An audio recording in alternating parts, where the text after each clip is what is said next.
যোৱাকালি কোকৰাঝাৰ জিলা কাৰিগাঁও মালচিং ৰোডত সন্ধিয়া সময়ত যি এটা অপ্ৰীতিকৰ যি ঘটনা আৰু এই ঘটনাত চিকনা জহলাও ওৰফে ৰাজা বিস্মিত বসুমতাৰী 30 বছৰীয়া এজন যুৱক আৰু তাৰ সৈতে থকা প্ৰভাত ব্ৰহ্ম আৰু তাৰ পুত্ৰ জাগিৰাজ ব্ৰহ্ম এই তিনিওগৰাকীৰ ওপৰত যি এটা বৰ্বৰ আক্ৰমণ আৰু অমানৱীয় যিখিনি আক্ৰমণ সেই আক্ৰমণক লৈ চিকনা জহলাও ওৰফে ৰাজা বিস্মিত থিতাতে মৃত্যু হয় আৰু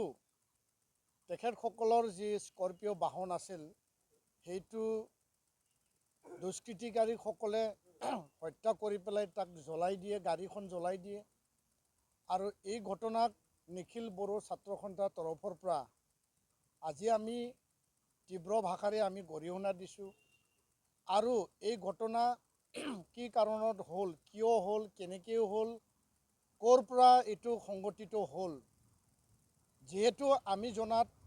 এই তিনিওগৰাকী এই ছাইডত বিভিন্ন সময়ত তেওঁলোকৰ বিভিন্ন কামৰ কাৰণে গৈছিল আৰু এই স্থানীয় ৰাইজে তেওঁলোকক ভালকৈ চিনি পায়। তৎসত্ত্বেও আমাৰ যোনটো তথ্য সেই তথ্য অনুসৰি যে চোৰ বুলি তেওঁলোকক যি আক্ৰমণ কৰা হ'ল আৰু তেওঁলোকে কৈছিল যে আমি কোনো কাৰণত চোৰ নহয়, আমি এই স্থানত সঘনাই আমি অহা যোৱা কৰি থাকোঁ, তথাপিও তেওঁলোকক বৰ্বৰভাৱে অমানৱীয়ভাৱে চিকনা জহলাও ৰাজা বিস্মিতক হত্যা কৰে। এইটো কোনো কাৰণত গ্ৰহণযোগ্য নহয়, কোনো কাৰণত কোনো বিনা কাৰণ নোহোৱা স্বত্তেও, কোনো দুখ নোহোৱা স্বত্তেও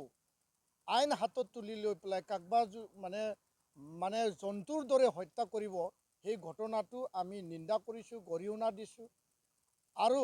যিসকলে এই ঘটনাৰ লগত জড়িত আছে, যিসকলে এই ঘটনাটো সংঘটিত কৰিলে তেওঁলোকক অতি শীঘ্ৰে কৰায়ত্ব কৰি পেলাই কঠোৰতম শাস্তি বিহিব লাগে। কোনো কাৰণত এই পাব্লিক মুভত যিখিনি মানুহে এই ঘটনাৰ লগত জড়িত আছিল, লাঠি শিলগুটি লৈ পেলাই যি ধৰণে হত্যা কৰা হ'ল আৰু দুগৰাকীক মুমূৰ্ষু অৱস্থাত পেলাই থৈ গ'ল, তেওঁলোকৰ ওপৰত কঠোৰৰ পৰা কঠোৰতম ব্যৱস্থা হ'ব লাগে। অসম চৰকাৰক আমি দাবী জনাইছোঁ, মুখ্যমন্ত্ৰী ডাঙৰীয়াক আমি দাবী জনাইছোঁ, DGP ডাঙৰীয়াক আমি দাবী জনাইছোঁ, কোকৰাঝাৰ জিলা SSP ডাঙৰীয়া, DC ডাঙৰীয়াক আমি দাবী জনাইছোঁ যে প্ৰশাসন কঠোৰ হওক, প্ৰশাসন আইন শৃংখলা নিয়ন্ত্ৰণত আনক, কোনো কাৰণত কোনেও যাতে হাতত আইন তুলি নলয় আৰু এই ঘটনাৰ ওপৰত আমি দাবী জনাইছোঁ যে এটা উচ্চ পৰ্যায়ৰ তদন্ত হ'ব লাগে। কিয় কোনো কাৰণ নোহোৱা স্বত্তে তেওঁলোকক কিয় মাৰিলে, কিয় হত্যা কৰিলে, কি কাৰণ আছিল, কাৰ প্ৰৰোচনাত হত্যা কৰিলে, কোনে অচুতনি জগাই পেলাই হত্যা কৰিলে, সেই কথাটোলৈ আমি যোৱাকালি ঘটনাটো আমি নিখিল বড়ো ছাত্ৰ সন্থাই আমি দাবী জনাইছোঁ, আহ্বান ৰাখিছোঁ। মানুহৰ জীৱন আৰু সম্পত্তিৰ নিৰাপত্তা যি শান্তি যি বিৰাজমান আছিল, সেই শান্তিটো কোনে ভংগ কৰিব বিচাৰিছে, কোনে অশান্তি সৃষ্টি কৰিব বিচাৰিছে, যোৱাকালি ঘটনাটো আমি সেইটো কৈছোঁ আৰু এই ঘটনাটো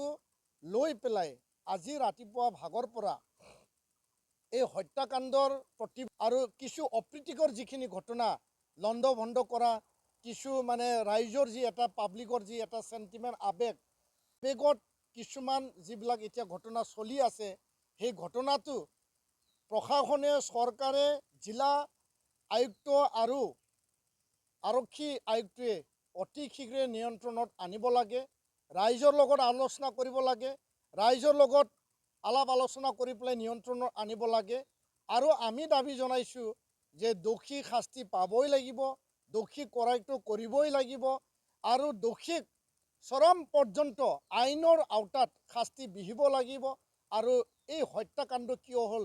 এই চিকনা জহলাওৰ হত্যাকাণ্ডৰ আমি ন্যায় বিচাৰিছোঁ বা ৰাজা বিস্মিতৰ হত্যাকাণ্ড আমি ন্যায় বিচাৰিছোঁ। এই দুৰ্ভগীয়া পৰিয়ালটো, দুৰ্ভগীয়া এই ল'ৰাজনক আমি ন্যায় বিচাৰিছোঁ নিখিল বড়ো ছাত্ৰ সন্থাই। আৰু বৰ্তমান যি পৰিস্থিতি আমি শুনিবলৈ পাইছোঁ, যি পৰিৱেশ পৰিস্থিতি এতিয়া ঘটনা পৰিঘটনা যিবিলাক উত্তেজনা চলি আছে, নিয়ন্ত্ৰণৰ আনিবৰ কাৰণে প্ৰশাসন আৰু চৰকাৰে কাম কৰক। নিখিল বড়ো ছাত্ৰ সন্থা আমি আহ্বান জনাইছোঁ যে আইনৰ গণ্ডিত হত্যাকাৰীয়ে শাস্তি পাব লাগিব, হত্যাকাৰীক ফাঁচি দিব লাগিব, আৰু আইন যাতে হাতত তুলি নলয় কোনেও, আইন যাতে ভংগ নহয়, ইয়াৰ কাৰণে সকলোকে শান্তি সম্প্ৰীতি বজাই ৰাখিবৰ কাৰণেও আমি আহ্বান জনাইছোঁ। আৰু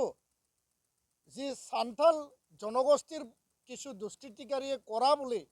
যি কথাটো এতিয়া তথ্যমতে আহিছে, আৰু ইয়াত যিগৰাকী যুৱকে তাত মৰিল তেওঁ বড়ো সম্প্ৰদায়ৰ যুৱক হয়, আৰু ইয়াৰ কাৰণে চাওতাল আৰু বড়োৰ মাজত এটা সংঘাত সৃষ্টি কৰিব বিচৰা এই পৰিৱেশটো আমি, কিয়নো সকলো সমাজত বেয়া মানুহ থাকে, সকলো সমাজত অঞ্চলত বেয়া মানুহ থাকে, বেয়া মানুহে যি ঘটনা কৰিছে বেয়া মানুহৰ ওপৰত একশ্যন লওক,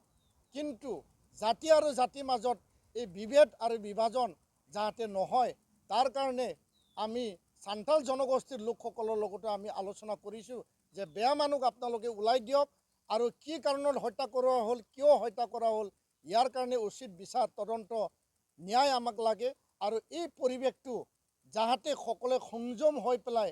শান্তি বৰ্তাই ৰাখিবৰ কাৰণে, সমন্বয় বৰ্তাই ৰাখিবৰ কাৰণে যাতে সকলোৱে মানে কাম কৰে তাৰ কাৰণে আমি আহ্বান জনাইছোঁ, আমি দাবী ৰাখিছোঁ। ধন্যবাদ।